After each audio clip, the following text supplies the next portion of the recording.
Bonjour et bienvenue au Cannes Football Club. Sydney, votre animateur tout sourire, très content de vous retrouver aujourd'hui au Burger the Lion pour une autre édition de votre rendez-vous foot préféré. Et oui, voilà, j'ai pas peur de le dire, votre rendez-vous foot préféré à Montréal. Aujourd'hui, Philippe Armeling avec moi. Bonjour Philippe. Ça va bien? En forme? Philippe, Toujours. Spécialiste du football allemand, particulièrement de Wolfsburg.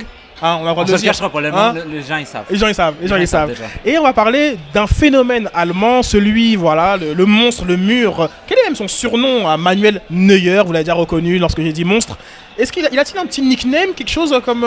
En fait, moi j'ai jamais rien entendu, mais écoute, en français on l'appelle le mur. C'est le surnom qu'on Très lui donne. original et français comme d'habitude. Exact. Il n'y a rien qui change. Manuel Neuer qui est aujourd'hui l'homme de l'heure, celui qui a réussi à être sur le podium pour le Ballon d'Or. Déjà exploit assez rare pour un gardien et j'aimerais justement qu'on puisse voir qui il est comme ce personnage, son style de jeu, son parcours avec Philippe. Donc dites-nous, qu'est-ce qu'on ne sait pas sur le natif de Gelsenkirchen? Gelsenkirchen, ouais. J'avais dit que c'est un vrai, hein. Mais bon, écoutez, c'est sûr qu'il a grandi, il a passé en fait toute sa formation, toute sa carrière, en fait, une grosse partie de sa carrière avec Schalke. Il a toujours été dans l'ombre avec les équipes U20. Il y avait Lehmann et les autres qui prenaient sa place, en fait. Puis bref, il y a eu une sélection très tard, en 2009. Il a déjà 28 ans. Puis aujourd'hui, il est tout feu, tout flamme. On le voit, il est partout. C'est le joueur de l'or avec l'équipe d'Allemagne. On peut justement le voir avec la nomination du Ballon d'Or. Puis c'est un joueur qui, on peut le dire, c'est d'une classe à part, quoi. Même Buffon l'a dit, c'est un joueur qui est unique. Puis c'est normal hein, quand on regarde sa façon de jouer. Là. Justement. Qu'est-ce qui le rend unique, Neuer? Genre comme, dis-nous un petit peu, genre comme pourquoi, selon toi, il est une coche au-dessus de, allez, Courtois, Sech, Bravo, Casillas et Buffon, ceux qui ont été nommés justement comme les meilleurs gardiens. Qu'est-ce qui fait que Neuer est aujourd'hui au-dessus de la mêlée?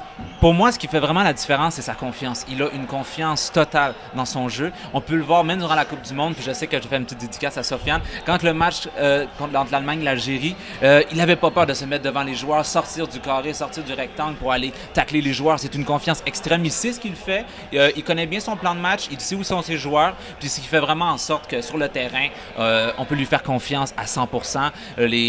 Écoutez, on le voit même, les gardiens libéraux, c'est dur de savoir. Gardiens libéraux, est-ce que ce serait ça finalement qui serait la grande révolution pour Neuer? On a fait un heat map du gardien et puis on s'aperçoit qu'en moyenne, comme durant la Coupe du Monde et les Coupes européennes, et sa position moyenne est en dehors de la surface de réparation. Exact, c'est quelque chose de phénoménal. Puis même, il y avait eu, même durant la Coupe du Monde, un petit calcul s'avait fait. Neuer avait fait plus de passes à l'extérieur qu'un pays complet. Je crois qu'il y avait l'argent, il y avait plus que Messi. Exactement, plus de passes que Messi. Ça faisait aucun sens. Mais bon, écoutez, oui, c'est révolutionnaire. On voit les gardiens aujourd'hui, autant dans la MLS que dans la Première Ligue. Les clubs, en fait, les gardiens essayent d'imiter un peu, mais c'est sûr qu'il faut faire attention. Je veux dire, faut pas croire. D'après moi, c'est une mode qui va faire son temps. D'après moi, je crois pas que ça va révolutionner le monde du football pour une longue période. Mais quoi, c'est quand même assez exceptionnel. On dirait presque qu'on joue à 5 défenseurs avec le gardien.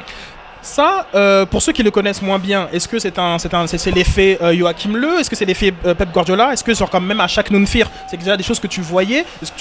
Dis-nous d'où ça vient, genre, comme ce côté libéraux pour ça va surprendre Neuer. certains, mais c'est lui qui a commencé à imposer son propre style.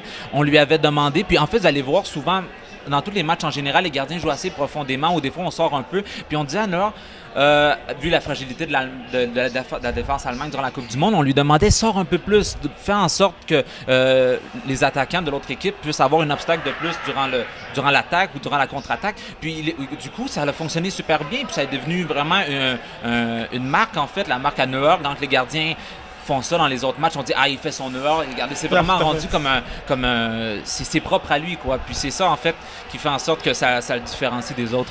Et ça permettait justement à Hummels ou à Dante genre comme de pouvoir jouer un cran plus haut, genre comme sur les lignes adverses. Et c'était assez intéressant tactiquement comment a été disposée l'Allemagne grâce à la présence de Neuer.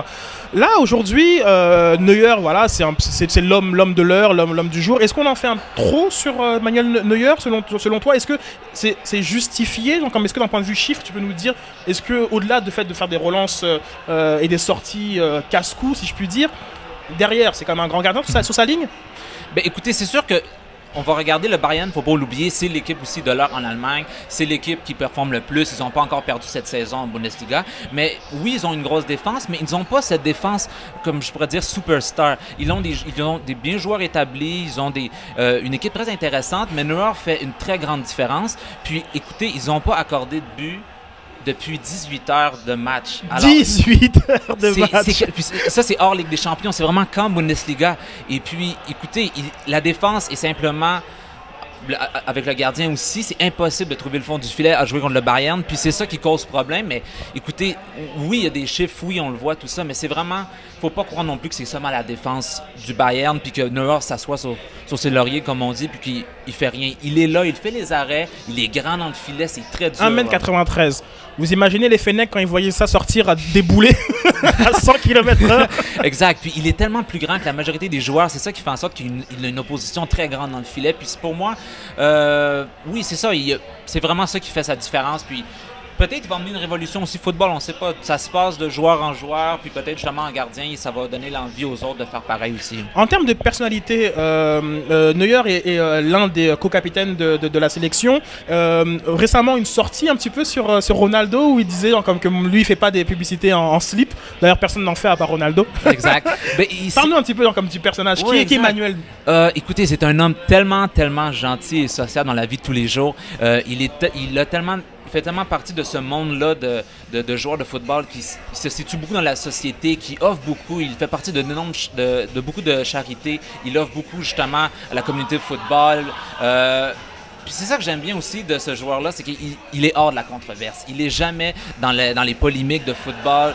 Il est toujours au bon endroit, au bon moment. Puis c'est quelqu'un de très bien. Il est super social. Il discute avec tout le monde. C'est un homme super gentil. Puis vraiment, les joueurs de football, même les autres, on parle souvent de quel est l'homme que vous appréciez le plus en Bundesliga. Et son nom revient parce qu'il est toujours avec le sourire, même sur le terrain. C'est juste drôle de le voir aller. Si on pouvait avoir une caméra centrée sur lui durant tout le match. Tout un personnage. Oui. Un personnage qui énerve un petit peu certains. Courtois récemment l'a un peu critiqué. Genre, je pense que c'est un numéro 2 en puissance. On a une rivalité qui est assez intéressante en devenir. Neuer aujourd'hui en 2013-2014, c'est un peu c'est une référence. Est-ce que tu penses que Cannes 2001-2002 se compare à Neuer, en dessous, au-dessus, comme en Allemagne? Qu'est-ce qu'on pense? Quelle est finalement la place de Neuer dans la lignée des grands gardiens allemands, Sepp Maier, Oliver Kahn, dans cette lignée, cette qualité que les Allemands ont devant les filets? Exactement. Puis en fait, tu as absolument raison de faire la différence entre les deux. Mais c'est ça qui va faire en sorte, puis je crois qu'on va se souvenir de Neuer dans les prochaines années. C'est cette différence-là avec les gardiens allemands qui étaient, en fait, c'est des styles différents. On ne peut pas comparer Kahn avec Neuer. Puis c'est ça justement qui va faire une très, très, très grosse différence, puis qu'on va se souvenir de lui pour longtemps. Il y avait toujours cette discussion-là des titres. L'Allemagne ne gagne pas. Oui, le beau avoir un meilleur gardien, mais si on ne gagne pas, il n'y a pas de titre. Il va manquer ce petit quelque chose. Et pour l'instant, je crois que Neuer, il va lui rester, j'imagine, s'il fait les mêmes pas que Buffon, il va peut-être lui rester 2, 3 Coupes du Monde encore à disputer. Ça va être super intéressant de le suivre. Puis c'est ça qui est drôle, il gagne en puissance. À chaque année, à chaque saison, on découvre quelque chose de plus en lui. Puis écoutez, ça va prendre... Pour moi, il est déjà implanté comme étant l'un des meilleurs gardiens que l'Allemagne n'a jamais eu, sur presque tous les points. Alors, je suis vraiment pas inquiet. Il va être un monument qu'on va se souvenir pendant très, très, très longtemps. Et il commence déjà à fracasser le record un peu partout avec le Bayern, puis avec l'équipe d'Allemagne. Des records de clean sheet, comme on dit en bon français. Mais dites-nous, vous, ce que vous pensez de Manuel Neuer, à quel point il se compare à des Lev Yashin 1963, à des Dinosov, à des Sepp Maier, à des Casillas et des Buffon, pour les gens un peu plus près de notre génération. Et laissez-nous de vos commentaires, ça fera grand plaisir de les lire et de débattre avec vous. Philippe, merci beaucoup. Ça fait plaisir. Donc, comme tu es bienvenu à la maison, Burgundy Lion, avec la meilleure ligue du monde. À discuter une autre fois. À discuter une autre fois. Merci à tous et à la prochaine. Bye bye.